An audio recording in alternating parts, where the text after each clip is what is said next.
ජේසු බේනයි. තව දින 6යි තියෙන්නේ. ඔබත් ඇබ්බැහිකම් වල මද්‍රව්‍ය වල සිරවී සිටින ආත්මද. ඉතින් මගේ ජීවිතයේ දුබයි දේශයේ අබ්බැහිකමේ මද්‍රව්‍ය වලින් නිදහස් කර එකම ආත්මික පියා ලහිරු ගෝදාගොඩ.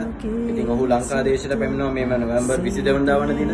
ඔබත් පැමිණ අද්දුටු අත්දැකීමක් ස්වාමීන් වහන්සේගේ අනුග්‍රහයත් කරුණාවත් තුළ අත්විඳ ඔබත් ස්වර්ගය කරා ආශිර්වාදාත්මක ගමනක් ස්වර්ගය කරා යන්න ඔබටයි මේ ආරාධනාව. ජේසු පිහිටයි සියලු දෙනාට.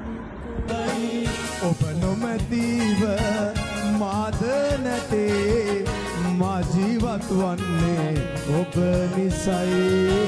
ඔබ නොමැතිව මාද නැතේ මා ජීවත් වන්නේ ඔබ නිසයි. යේසුනේ